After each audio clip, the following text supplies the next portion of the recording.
This is Tom, Comic Book Creature, coming at you one more time today with a book review.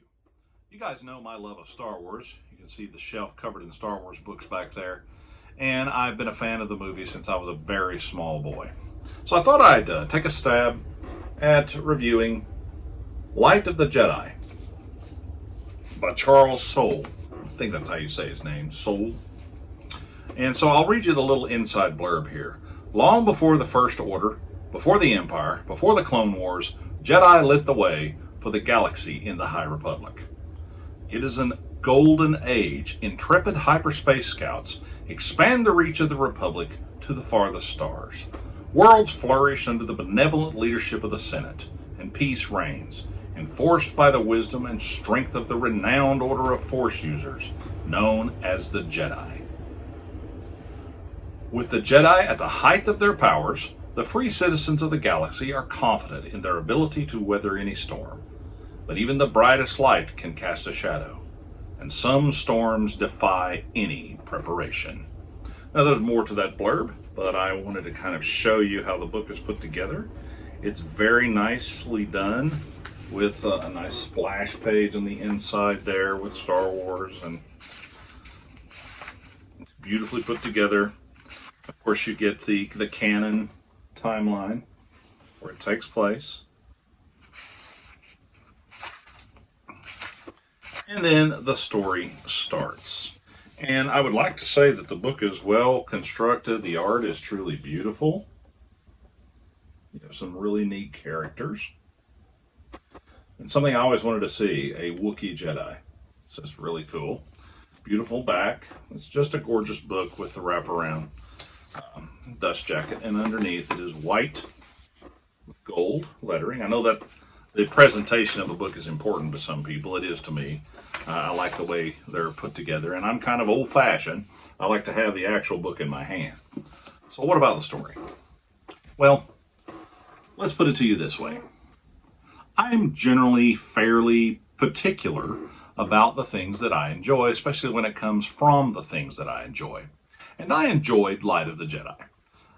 It's kind of a mixed bag a little bit, though.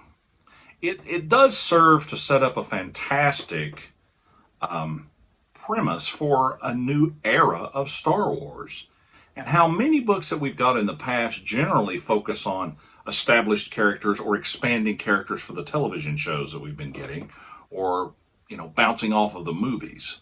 This is an entirely new cast. There's some old characters that show up, but they're just on the fringe. It's not really, they're mentioned, but it's only characters that make sense, and it's not really anything that dominates the story. They don't really have that much of a part in the story. The story centers around all the human beings and all the different aliens and the Jedi and just the normal citizens of the Republic, and of course a group of bad guys that are perpetrating problems throughout the galaxy and different things. I'm not going to get into any spoilers because I wouldn't want to do that, but I will tell you this. There's a huge cast of characters.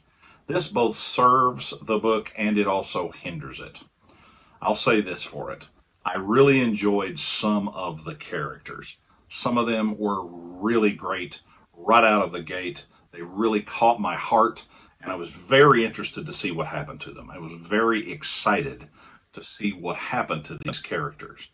It was something I wanted to read about. I wanted more with the characters when the book was over. Other characters, I kind of would have to look up their names if I wanted to say anything about them, because they don't get enough time. It wouldn't be screen time, but if it were a movie, it'd be screen time for you to really care that much about them, other than the fact that they're cool new Jedi. I do think the book is hampered by this because what it's trying to do is set up a new place for stories, and it does that very well, but it does it at the expense of not giving them enough time to a lot of the characters. If the book was twice as thick, maybe you could do that. You know how some of the epic fantasy novels that we see today, it's because you have to have all that time to give backstory and stuff. Some characters get better developed than others, and I'm assuming that as the series progresses, these characters will get better treatments, and they'll get more put to them. There are characters that die. and you don't really feel it that much. You know, there's characters that are threatened, and you're like, oh man, I hope that this character makes it.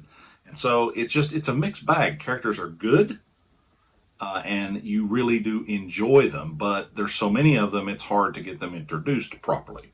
Now, with that said, there's some action sequences in here that are fantastic. I loved seeing the Jedi and the things that they can do as a group and how they work together and how the setting is put together. And the threat is unique, it's different. And I love the bad guys. The bad guys are probably better developed than some of the good guys. And I don't even want to get into giving you names or anything, but just the characters are just so much fun. I got a low battery warning. Hopefully that didn't mess anything up. The characters are a lot of fun, and it feels like Star Wars, and it feels like the universe is now has a nice place to expand. Now, the downside, like I said, so many characters, hard to develop them all. It does seem to be pushing, some of the thoughts of today into the novel's core, not in a obnoxious fashion, but just they're kind of there in the background, and you can tell that. So if that bothers you, you need to be aware of that because you'll notice. Now, like I say, it's not overtly irritating in any way. It's completely fine. There's no problem with it. But you do see this, it has a different feel to it. It's not bad, it's just different. And I think it will take a little bit of getting used to. Now, Soul, I know, writes the Darth Vader comic, I believe. You can tell he knows Star Wars. He understands it. One thing he might do here and there is he references something and calls it drugs.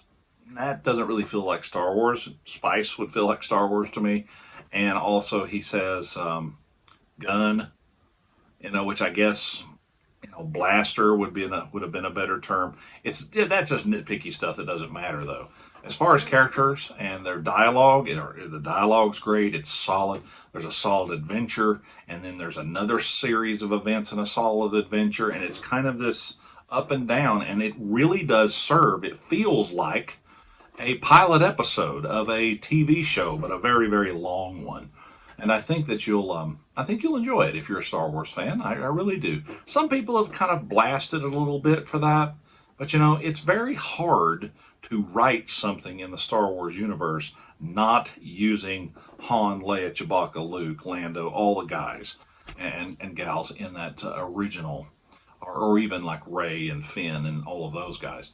It's pretty tough to write a novel that comes off as Star Wars that will give people what they want. And I think that he's done a decent job with it. It's not perfect, but there's a lot of good here. And I think that if you will take the time to invest in it and to read it, I think you might enjoy it, especially if you're a fan, a hardcore fan like myself. And I think somebody that might not be just a super hardcore fan might not enjoy it as much as a Star Wars fan. I'll tell you this, though. I am excited to see what's coming next. I've picked up all the books, but this is the first one I've read. But I've got, I think, 6 over there on the shelf. I've got the really juvenile ones and the young adult ones and then the other adult ones. And so I've got both phases, and I know more coming. So I don't know how long, and I've been also picking up the comic book. So all of this stuff seems to be tying together pretty nice. And I think that they could have a really good setting here. I think they could really do something great if they continue to push through here and do some great stories. Now, how would I rate this book? As far as the beauty of the book, it is a 10 out of 10 for sure. It's an A plus. As far as the way the book is put together, as far as plot and characters and things like that, it is great writing. Definitely, I would give it like an A minus. As far as it fitting into Star Wars and being a fantastic attempt, I would have to give it an A minus also. As far as it being something that truly, truly moved me in the way Star Wars has moved us all, I'd have to give it a B plus. It's not bad. It's quite fun. I think you'll enjoy it. So if you'd like, give it a try. Give it a try. Okay, there's my opinion of Star Wars: The High Republic, Light of the Jedi, and I hope that you check it out. It's out on, I think it's in paperback now, and it's on audiobook also. And Star Wars audiobooks, if you've never listened to one, they're fantastic. It helps everything. Take care. Hope you enjoyed the video. Come on, like and subscribe if you would. I'd love to get my subscription numbers up. I know more people watch than actually subscribe, and I understand that. But if you don't mind, I would really appreciate that, because I just would like to have a bigger community to share with. Thank you very much. Be kind to each other. See you next time.